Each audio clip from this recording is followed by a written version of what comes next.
किया हो आप कमेंट में बताइएगा। इसमें हमारा टॉपिक है क्लास 10th का 3rd chapter pair of linear equation in two variable, है ना, दो चर वाले रैखिक समीकरण। यहाँ पे उसमें के कुछ मेन पार्ट होते हैं जैसे कि विलोपन विधि और प्रतिस्थापन विधि। 3rd चैप्टर में विलोपन विधि और प्रतिस्थापन विधि आप नहीं पढ़ेंगे तो 3rd चैप्टर पढ़ना बकवास है, वो समझ में नहीं आएगा। तो आज हम आपको विलोपन विधि यानी एलिमिनेशन मेथड बताने जा रहे हैं बिल्कुल इजी वे से। ये हमारे मतलब 3 प्रकार के होते हैं विधि, विलोपन विधि, प्रतिस्थापन विधि, ब्रश गुणनखंड विधि।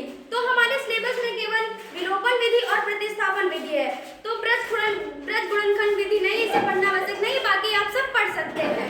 तो हम आपको बताने जा रहे हैं विलोपन विधि यानी एलिमिनेशन मेथड। तो ये भी 2 प्रकार के होते हैं। यहाँ पे देखिए हमारा वेरिएबल मतलब कांस्टेंट दोनों सेम है और एक होता है कांस्टेंट सेम नहीं होता, उसे सेम करना होता है। कैसे सेम करें, क्या करें, ये हम आपको नेक्स्ट वीडियो में बताएंगे। इसका हम पूरा सॉल्यूशन बताएंगे और इसका उत्तर की जांच कैसे करते हैं, मतलब आंसर चेक कैसे करते हैं, ये खुद बताएंगे। क्योंकि जब आप बोर्ड एग्जाम में जाएंगे तो आपको कोई बताने नहीं आएगा कि ये सही है कि गलत है, उसकी जांच हमें खुद करनी होगी। तो हम इसको करके फिर आंसर की जांच करके खुद पता लगा सकते हैं कि ये सही है कि गलत है। क्योंकि इससे कोई भी मतलब बहुत सारे टीचर पढ़ाते हैं विलोपन विधि यानी एलिमिनेशन मेथड, बट आंसर की जांच कोई नहीं बताता। तो आज हम आपको बताते हैं, आप पूरी फोकस इधर करिए, हम बताने जा रहे हैं। देखिए ये है इक्वेशन नंबर 1 और ये है इक्वेशन नंबर 2। मैंने आपको पहले ही बताया था कि यहाँ पे कांस्टेंट दोनों सेम है, दोनों सेम है तो हमें सेम करने की जरूरत नहीं है। यदि हम विलोपन विधि यानी एलिमिनेशन मेथड करते हैं तो हमें एक कांस्टेंट सेम होना चाहिए, या तो x का या तो y का। अब हमारे यहाँ पे x का सेम है तो हमें एक मतलब एक लाइन नहीं करने की जरूरत है, केवल हम इसको यहाँ से सॉल्यूशन बस करेंगे।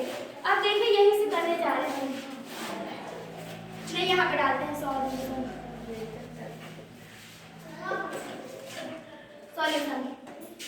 फर्स्ट इक्वेशन क्या है, 2x plus 3y equal to 8, 2x plus 6y equal to 6। ये समीकरण नंबर 1 है, ये समीकरण नंबर 2 है। यहाँ पे हमें देखें तो इधर x की दोनों कांस्टेंट सेम है तो हमें सेम करने की जरूरत नहीं है। तो अब इसे काटने मतलब कि कैंसिल करने से प्लस माइनस होंगे तभी हम उसे घटा सकते हैं यानी काट सकते हैं। आपको पहले ही पता है कि डिवाइड करने में घटाया जाता है बाद में। तो देखिए यहाँ पे प्लस कोई चिन्ह नहीं होता तो आपको पहले से ही पता है कि यहाँ पे प्लस छिपा होता है। तो यदि हम प्लस प्लस करेंगे तो यहाँ पे प्लस प्लस मतलब 4x हो जाएगा, बट हमें ये घटाना है तो यहाँ पे हम लिखेंगे घटाने पर। यहाँ पे क्या है, दोनों जगह प्लस है तो हमें माइनस यहाँ पे करना है। यहाँ पे क्या है प्लस तो माइनस करना है, यहाँ पे क्या है प्लस माइनस करना है। अब देखिए यहाँ पे कोई चिन्ह नहीं लगा है तो हम प्लस मानेंगे, तो प्लस माइनस मतलब प्लस माइनस का माइनस, 2x में से 2x कैंसिल हो जाएंगे, माना यहाँ पे 0 बटा, बस हम यहाँ पे लिखेंगे नहीं। और ये है प्लस, ये है माइनस।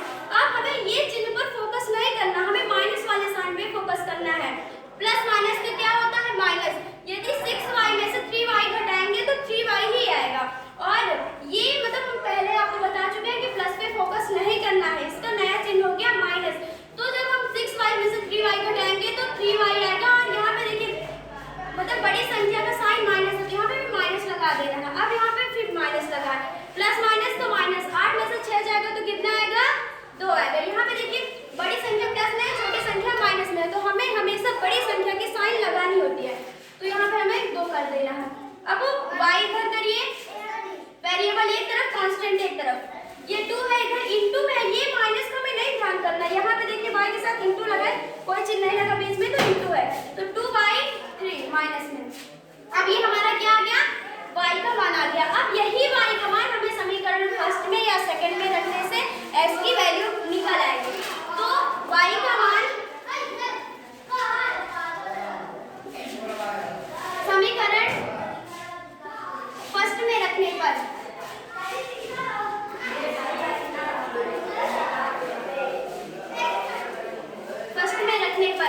तो फर्स्ट समीकरण क्या है हमारा 2x plus 3y, 2x plus 3y equal to 8।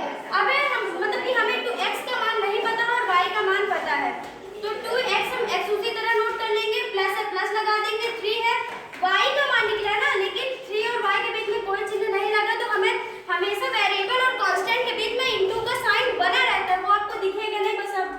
अब यहाँ पे देखिए 3 इंटू वाई का मान क्या निकला, -2/3 -2/3 इक्वल टू 8। अब आप यहाँ पे 3 3 कैंसिल कर सकते हैं, 2 भी कटता है, 3 3 कैंसिल हो गया, फिर 2x प्लस माइनस का माइनस हो जाएगा, -2 इक्वल टू 8।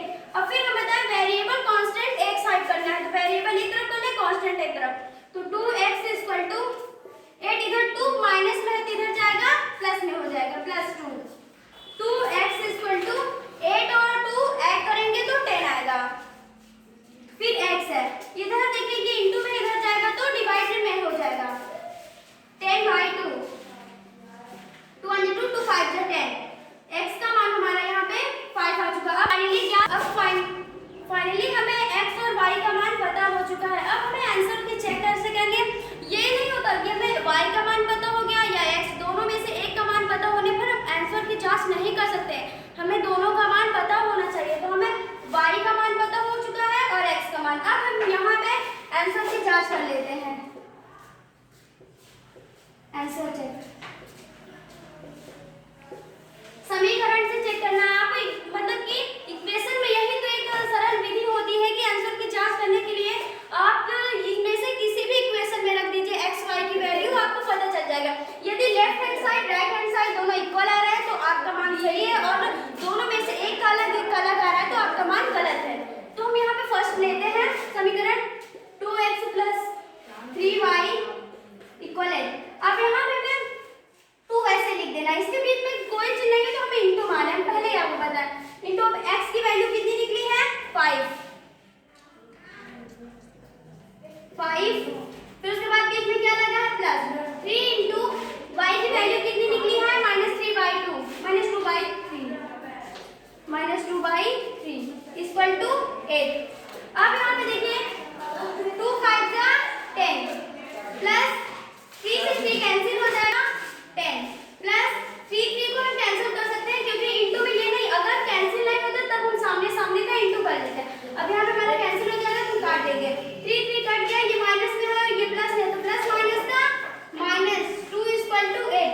अब आप 10 में से 2 को सब्ट्रैक्ट करेंगे तो 8 आएगा, 8 इक्वल टू 8।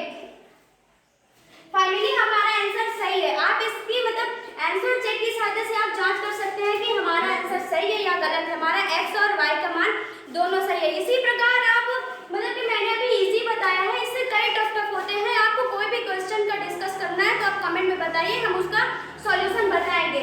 अभी मतलब कि हमने अभी केवल कांस्टेंट सेम को बताया और अलग अलग होता है, और एक डिस्प्लेसमेंट यानी प्रतिस्थापन विधि होता है, इसे हम आपको नेक्स्ट वीडियो में बताएंगे। आज के लिए इतना काफी है, थैंक यू।